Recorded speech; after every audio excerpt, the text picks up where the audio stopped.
Assalamualaikum warahmatullahi wabarakatuh. Hai sahabat Bunda dimanapun berada. Hari ini senang sekali saya bisa menyapa kembali sahabat Bunda.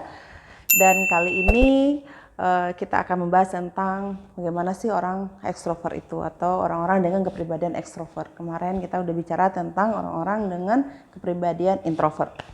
Jadi kalau kita Bunda ditanyain oleh orang itu yang apa sih, bagaimana atau apa sih orang introvert itu, atau seperti apa kepribadian orang introvert, ekstrovert, sorry, bukan introvert tapi ekstrovert itu. Jadi orang ekstrovert itu adalah orang yang terbuka, orang yang mudah bergaul, orang yang mudah menerima orang lain dengan mudah ya, dengan lebih leluasa dalam pergaulan sosial, dan juga dia orang yang mampu membawa diri di lingkungan-lingkungan baru. Nah, itu salah satu ciri orang ekstrovert. Orang ekstrovert itu secara teori kita bisa melihat bahwa orang yang mampu membuka diri dan membawa diri dengan berbagai macam perbedaan, dan dia bisa mengeksplor diri secara bebas karena dia merasa diri yang bebas. Nah, begitu anggapan orang ekstrovert terhadap dirinya. Oke. Jadi kalau kita mau melihat bagaimana kita mengenali orang-orang dengan kepribadian ekstrovert, kita bisa melihat bahwa ada tanda-tanda pada mereka, itu seperti mereka itu periang, mereka itu ceria, mereka mudah beradaptasi dengan lingkungan-lingkungan baru, dengan orang-orang yang baru. Kemudian mereka senang untuk berbagi pendapat, berbagi ide, mereka sangat kreatif, mereka cenderung menunjukkan kegembiraan, kebahagiaan dimanapun mereka berada. Dan orang-orang dengan kepribadian ekstrovert itu bisa menjadi salah satu sumber keceriaan di manapun mereka berada. Jadi kadang-kadang kalau ada satu kelompok yang sunyi, senyap, masuk nih orang dengan karakteristik ekstrovert, wah, kelompok itu bisa menjadi heboh, bisa menjadi ceria dalam suasana yang tadi bisa berubah ya, tadi yang hening mungkin ya, yang senyap ya. Sekarang kalau masuk orang ekstrovert itu bisa berubah menjadi ruang pembicaraan yang sangat terbuka, menjadi lebih ceria, lebih bersemangat. Jadi orang-orang dengan karakteristik ini dia mampu menghidupkan suasana, dia mampu membangun kenyamanan dengan orang lain, dan dia tidak akan pernah kehabisan bahan pembicaraan. Nah, dia senang sekali membuka dan mengawali pembicaraan. Dia senang untuk membuat orang lain itu ikut ya, bergabung, berbicara bersama mereka, bersama dia. Dan orang-orang ekstrovert itu sering dianggap seperti penyemangat dalam satu kelompok. Orang-orang ekstrovert itu lebih dianggap sebagai sumbernya keceriaan, sumbernya kebahagiaan. Kenapa? Karena mereka tidak akan pernah habis energi untuk menyemangati orang lain, dan mereka juga tidak akan pernah kehabisan kosakata untuk bisa berbicara dengan orang lain. Mereka penuh dengan ide-ide. Mereka dipenuhi dengan ekspresi wajah yang bersahabat, ekspresi wajah yang menyambut, ekspresi wajah yang ceria dan fleksibel ya. Dan itu membuat orang itu merasa terpanggil untuk bisa berinteraksi dengan orang-orang seperti ini. Nah, jadi kita bisa mengenali orang-orang ekstrovert itu dengan beberapa karakteristik yang tadi saya sebutkan. Jadi mungkin di lingkungan kita ada, oh ini orang ekstrovert ya, nah gitu. Jadi kita bisa tahu, oh dia bukan bermaksud ingin mendominasi, tetapi memang orang ekstrovert dia ingin nimbrung di situasi tersebut. Sehingga kadang-kadang bagi beberapa orang yang berkepribadian introvert, dia akan merasa mungkin orang ekstrovert ini mendominasi. Jelas terasa mendominasi, terasa mendominasi. Kenapa? Karena orang introvert dia akan diam, sedangkan orang ekstrovert dia akan menguasai kelompok tersebut. Jadi kesannya seperti itu. Tapi bagi orang kepribadian ekstrovert, dia bukan ingin menguasai, tetapi dia hanya ingin mengekspresikan dirinya berdasarkan apa yang dia miliki. Jadi begitu. Nah, dalam beberapa hal kita mungkin beranggapan bahwa orang ekstrovert itu orang yang akan belak-belakan menyampaikan isu-isu terkait persoalan pribadinya kepada khalayak. Tidak demikian tentunya, karena orang-orang ekstrovert itu dia hanya membuka diri terhadap hal-hal umum. Jadi tidak sembarangan hal-hal pribadi akan mereka eksplor, akan mereka ungkapkan di depan khalayak ramai untuk menyampaikan siapa dirinya dan bagaimana dirinya.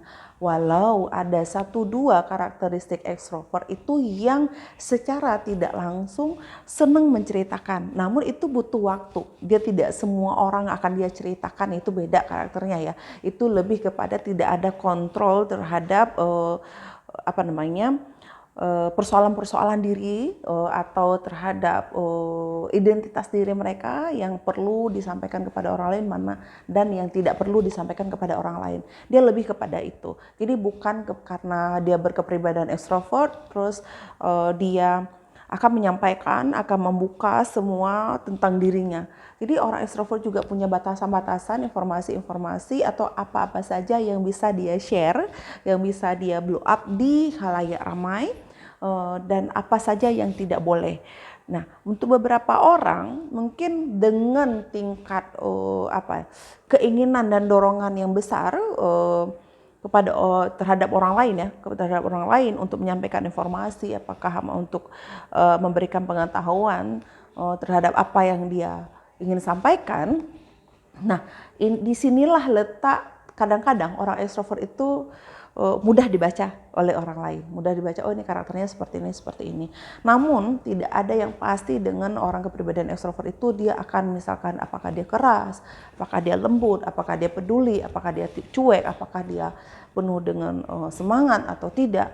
Itu kembali lagi bahwa kita perlu menilik orang itu secara lebih detail. Kita tidak bisa mendefinisikan atau mengeneralisasikan dari beberapa aspek perilaku yang dimunculkan bahwa orang dengan karakteristik ini dia akan memblok tentang dirinya secara bebas dan terbuka. Tidak. Jadi karakteristik ekstrovert itu sebenarnya lebih kepada bagaimana kepribadian kita itu dilihat, dikonsepkan berdasarkan aspek fungsinya kita di dalam satu tempat atau dalam satu kondisi. Contoh misalkan bagaimana kita membawa diri kita dalam lingkungan sosial.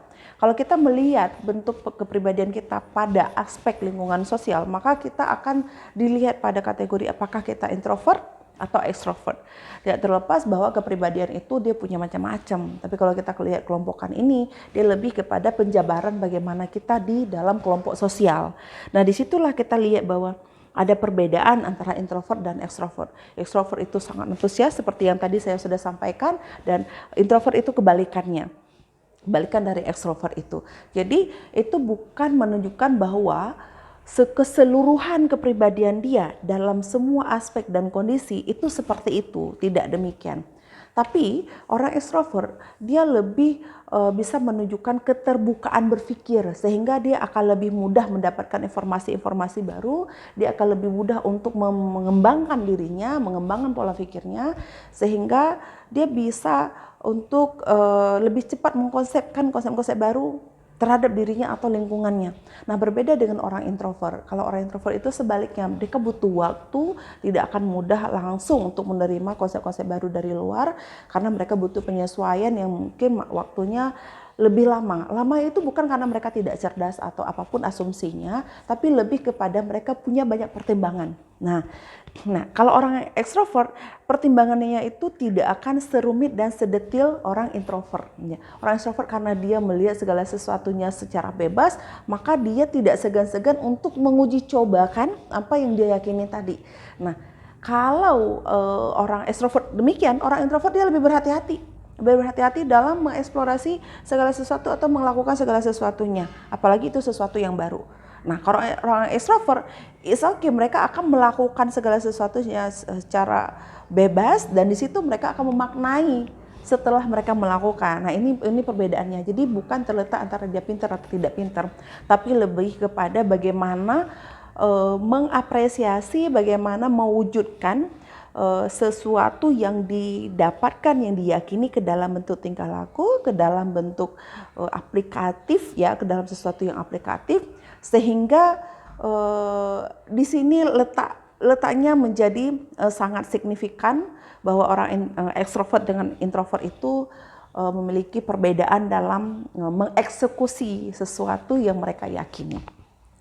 Oke, sahabat Bunda, kalau kita melihat misalkan orang introvert dengan orang extrovert. Kalau ada misalkan orang, jadi orang introvert itu nggak percaya diri, terus orang extrovert itu percaya diri. Enggak demikian. Jadi konsepnya percaya diri adalah sesuatu keyakinan yang membuat kita berani untuk mewujudkan apa yang kita yakini ke dalam action, ke dalam tindakan. Nah gitu. Jadi orang introvert juga memiliki kepercayaan diri, tetapi cara mengeksekusinya, cara melakukannya, atau cara menunjukkan di dalam tindakan itu berbeda. Nah, orang introvert dia lebih berhati-hati, lebih tertata, lebih terorganisir. Nah, jadi dalam menyampaikan, dalam mewujudkan apa yang dia yakini. Dan dia punya keberanian, namun dia tidak melakukannya secara spontanitas. Dia perlu strategi, dia akan menyusun mekanisme, dia akan mematangkan diri baru mereka wujudkan. Nah, berbeda dengan orang ekstrovert. Orang ekstrovert apa yang dia yakini, dia nggak perlu mengorganisir itu secara detail, secara matang. Ketika dia sudah yakin, dia hanya perlu untuk menunjukkan, dia akan perlu untuk mewujudkan di dalam tindakan, mengeksplornya, dan dia akan tidak ada keraguan. Nah, sekalipun pada akhirnya nanti ada ini kurang tepat, dia akan menjadikan itu sebagai barometer untuk melakukan perubahan. Nah, ini mungkin berbeda sedikit. Kalau extrovert kurang kehati-hatiannya, kalau introvert lebih berhati-hati dalam mewujudkan satu tindakan. Tapi dua-dua kepribadian ini memiliki yang namanya percaya diri. Jadi kita perlu memaknai bahwa percaya diri itu bukan sesuatu yang bersemangat yang disampaikan secara tergesa-gesa gitu kan. Nah, misalkan nih Bunda ngomong, sih gini, itu percaya diri, tidak. Atau yang introvert ini, iya, kalau begitu menurut saya, itu nggak percaya diri.